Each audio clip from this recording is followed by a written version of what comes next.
Olá, aqui é o professor Leandro Campos. Dentro de Direito Constitucional, vamos estudar direitos da nacionalidade. E ele começa aqui no artigo 12, ele fala no inciso 1, são brasileiros natos, né?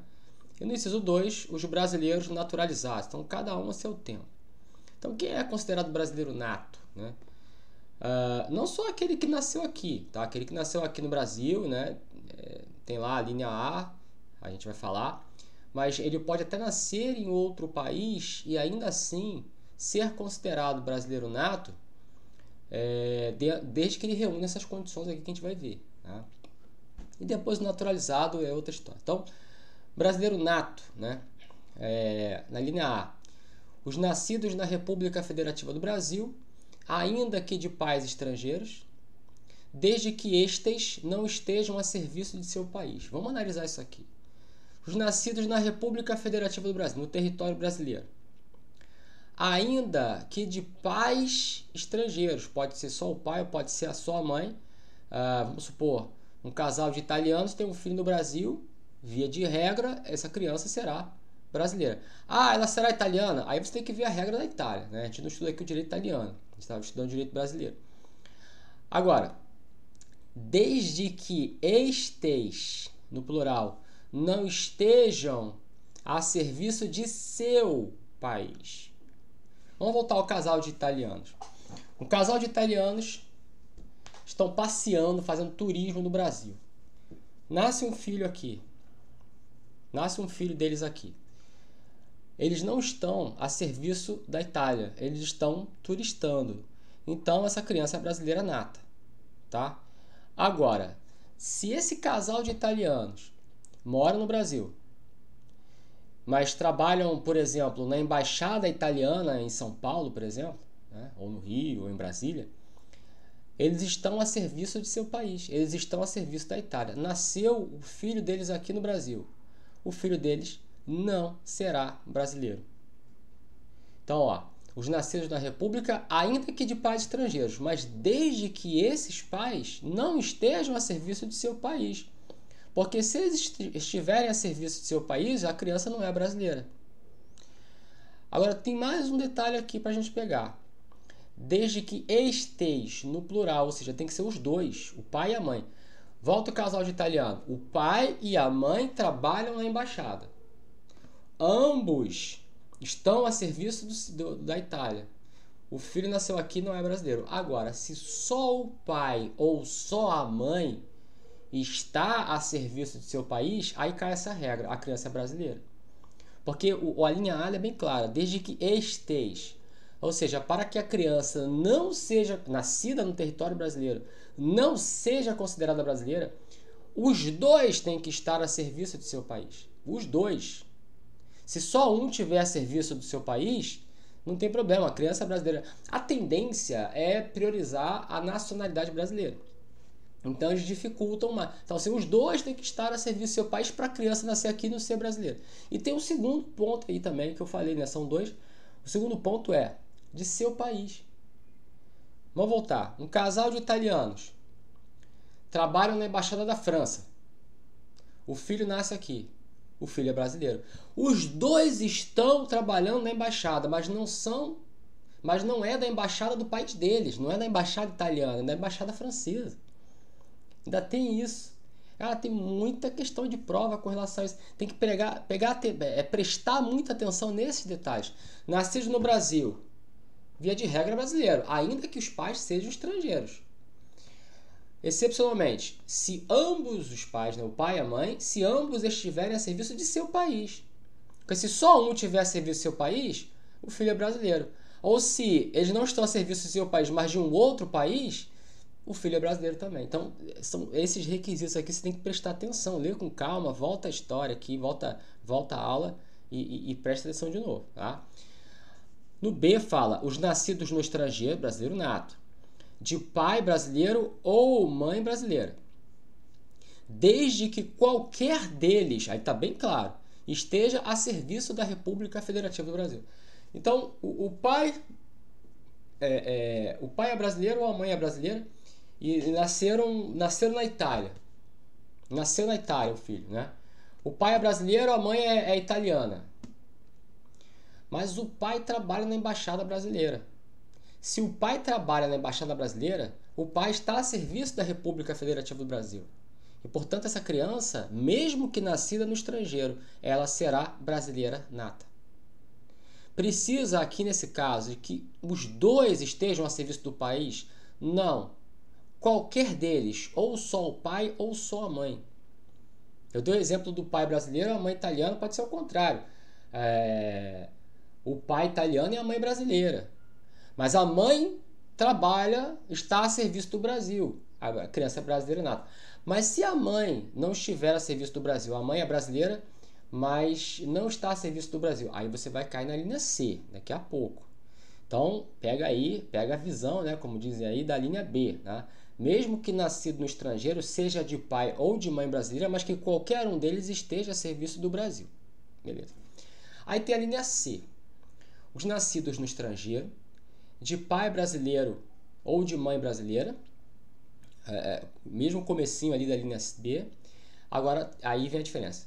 Desde que sejam registrados em repartição brasileira competente ou venham a residir na República Federativa do Brasil e optem em qualquer tempo, depois de atingida a maioridade, pela nacionalidade brasileira.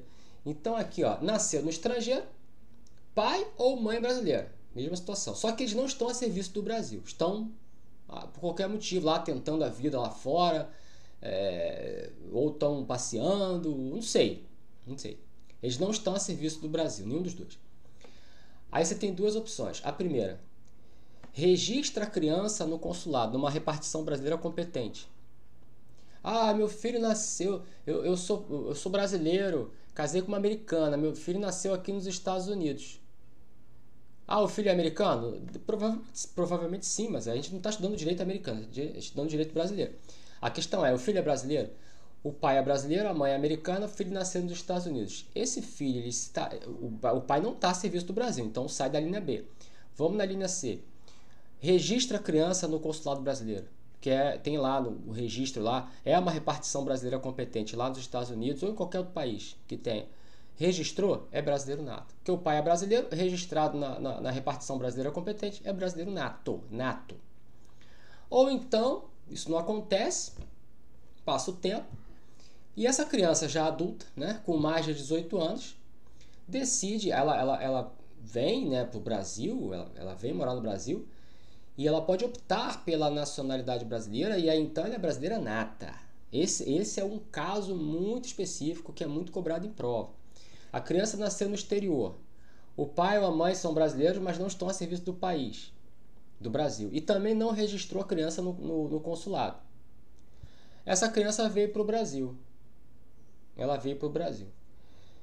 E depois que ela atingiu a maioridade civil, né, depois que ela atingiu lá os 18 anos, ela optou pela nacionalidade brasileira. Ela, poxa, meu pai é brasileiro, eu nasci nos Estados Unidos, mas eu vim morar aqui no Brasil, eu já estou com 18 anos, eu vou optar pela nacionalidade brasileira. Dito e feito.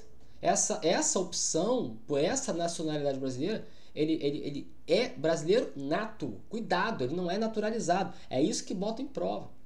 Essa última situação aí da linha C, pela opção, é uma condição muito específica, porque ele nasceu lá, mas o pai é brasileiro ou a mãe é brasileira. E ele optou, depois da maioridade, veio morar no Brasil, ele optou pela nacionalidade brasileira. E aí ele não é naturalizado, ele é brasileiro nato. Isso aqui está no artigo 2, inciso 1, brasileiros natos. Aí eles botam em prova que isso aí é condição para brasileiro naturalizado. Não, tá errado, é brasileiro nato. Tá? Beleza, agora os naturalizados. Os que na forma da lei adquiram a nacionalidade brasileira, exigidas aos originários de países de língua portuguesa, apenas residência por 1 ano ininterrupto e idoneidade moral. Então, originários de países de língua portuguesa, aí você tem Portugal, Angola, Moçambique, né? Guiné-Bissau, essas coisas. O que é colocado como requisito, né? Residência por 1 ano e idoneidade moral. Então ele já reside aqui, um português Um angolano, um moçambicano, ou sei lá o que, é de língua portuguesa. Ele já mora aqui por um ano sem sair, um ano ininterrupto, e tem idoneidade moral, ele pode se naturalizar brasileiro. Tá bom? E na linha B, os estrangeiros de qualquer nacionalidade, exceto os de língua portuguesa que tem a condição específica ali. Não é de Portugal, é de língua portuguesa, tá?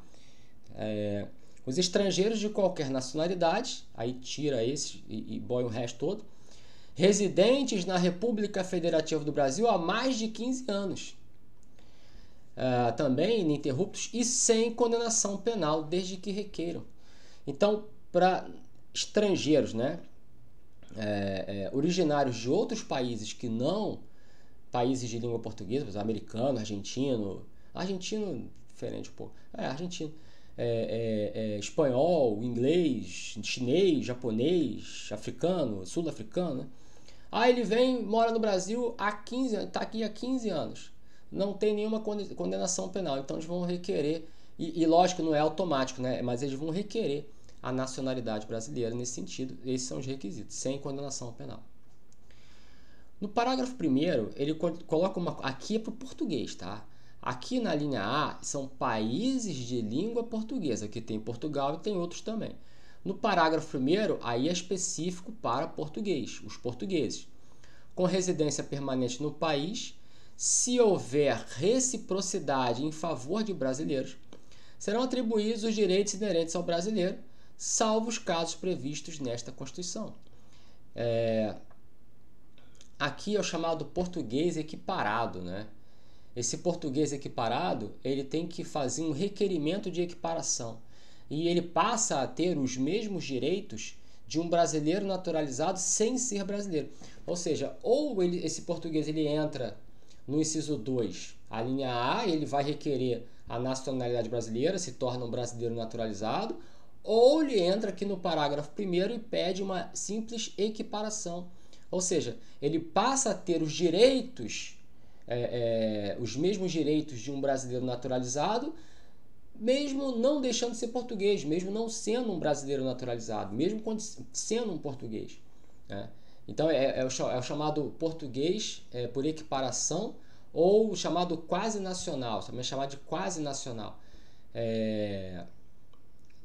Ele não é brasileiro, tá? Ele continua sendo português sem ser brasileiro, mas ele passa a ter os mesmos direitos. Mas nesse caso aqui, desde que haja reciprocidade, ou seja, lá em Portugal tem o brasileiro equiparado, vamos supor, né? Ou condição análoga a isso, qualquer coisa, que a gente não conhece o direito português. Vai ter uma condição lá para o brasileiro. Esse português equiparado, ele só vai ter os direitos de um brasileiro naturalizado, os mesmos direitos que o brasileiro lá em Portugal também tem. Você imagina, vamos supor, lá em Portugal também tem isso, brasileiro equiparado, mas ele tem alguns direitos, né? Esses mesmos direitos que o brasileiro equiparado tem lá, o português equiparado vai ter aqui. Por exemplo, o português equiparado, ele pode se candidatar a deputado? O brasileiro naturalizado pode. Brasileiro naturalizado pode. Mas e o português equiparado? Pode. Depende. Depende de quê? Depende da reciprocidade. Será que lá em Portugal o brasileiro equiparado pode se candidatar a deputado lá ou o cargo equivalente? Pode. Então o português aqui também vai poder. Não, lá em Portugal não pode. Então aqui também não vai poder. Isso é reciprocidade. É lógico que ele vai sopesar, né? O que vale mais a pena para mim, como português? Ou me naturalizar brasileiro, entrar no inciso 2, né, do artigo 12, ou manter a minha nacionalidade portuguesa, porém sendo um português equiparado, entrando no parágrafo 1º. Aí vai ver quais são os prós e os contras. Porque sendo um brasileiro naturalizado, ele vai ter todos os direitos de um brasileiro naturalizado. No parágrafo 1º, o português equiparado também vai ter os direitos do brasileiro naturalizado, desde que haja reciprocidade, desde que lá possa também, em Portugal. Agora, não é todo português que tem equiparação, ele tem que requerer isso, tá? O português da esquina lá, da padaria, não sei o que lá, o seu Manuel, ele tem isso aí? Não sei, tem que perguntar pro seu Manuel se ele pediu a equiparação, se ele não pediu, né? Aí depende. No parágrafo 2º, a lei não poderá estabelecer distinção entre brasileiros natos e naturalizados, salvo nos casos previstos nesta Constituição. Então, a Constituição traz a regra, né? Naturalizado é a mesma coisa, exceto quando a própria Constituição traz a exceção. Se é a Constituição que traz a regra, é ela que tem que trazer a exceção, né? Ou permitir que isso seja feito pela lei. Mas aqui ela trouxe a exceção, que são aqueles cargos privativos de brasileiro nato, né? Que a gente vai ver, olha lá. Esses aqui, ó, são privativos de brasileiro nato. E outras situações também. Quando a Constituição é que pode estabelecer a diferença entre nato e naturalizado. Por exemplo, um estatuto de servidor público chega e fala assim: só pode, condições para a posse, brasileiro nato. Essa lei não pode falar isso. O brasileiro naturalizado não pode ser servidor público aí? Não, só brasileiro nato. A lei não pode fazer essa distinção. Está aqui no parágrafo 2º. A lei não poderá estabelecer distinção entre natos e naturalizados. Só a própria Constituição é que pode fazer isso. E ela faz, né? Aqui, ó. Tem outras situações também esparsas, mas essa daqui é a principal. São privativos de brasileiro nato. Isso aqui despenca em prova. Presidente e vice-presidente da República. Presidente da Câmara, presidente do Senado. Ministro do STF, carreira diplomática, oficial das Forças Armadas e ministro da Defesa. Então, o presidente tem que ser brasileiro nato. Quem é que está na ordem de sucessão do presidente? Ou seja, se o presidente morrer, quem é que assume? O vice-presidente. Então, o vice-presidente tem que ser brasileiro nato também. Aí depois, na substituição, né, já não é mais sucessão, mas na substituição, não tem o presidente, não tem o vice. Quem assume? O presidente da Câmara. Então, o presidente da Câmara dos Deputados tem que ser brasileiro nato. Ele está dizendo aqui que todos os deputados federais têm que ser brasileiro nato? Não é isso que ele está dizendo. Os deputados federais podem ser brasileiros natos quanto brasileiros naturalizados. Agora, dentre os 513 deputados federais, eles vão escolher quem será o presidente da casa. Esse presidente da Câmara dos Deputados é que obrigatoriamente tem que ser um brasileiro nato. Por quê? Porque ele entra na ordem de substituição do presidente da República. Só entra na ordem de substituição do presidente da República o presidente da Câmara e não todos os deputados ali. A mesma coisa o presidente do Senado, são 81 senadores. Eles podem ser brasileiros natos quanto brasileiros naturalizados, tanto faz. O único detalhe é que para ser presidente do Senado tem que ser brasileiro nato. Por quê? Porque ele entra na ordem de substituição do presidente da República, que tem que ser brasileiro nato. Mas o senador por si só pode ser naturalizado. Aí depois vem ministro do STF. Aí você vê, poxa, peraí. Quem entra na ordem de substituição do presidente da República é o presidente do Supremo. E o Supremo são 11 ministros. Todos eles têm que ser tem que ser brasileiro nato. Por que não só o presidente do Supremo? Aqui é simples a resposta. Porque a cadeira de presidente da Câmara e de presidente do Senado é votada ali, é escolhido dentre os 513 deputados, através do voto entre eles, e do Senado Federal entre os 81 senadores, através do voto entre eles. Mas a cadeira de presidente do STF é rotatória. Não é um voto ali dentre os 11 que vai escolher quem é o presidente. É rotatória. Todos os 11 ministros do STF serão o presidente do STF uma hora. E, portanto, todos eles, consequentemente, necessitam ser brasileiros natos. Cuidado, é STF, não é STJ, tá? Carreira diplomática, por outras razões, né, da diplomacia, Forças Armadas também, e ministro da Defesa. Isso aí tem que ser tudo brasileiro nato. Agora, essa aqui é a novidade, né? Será declarada a perda da nacionalidade.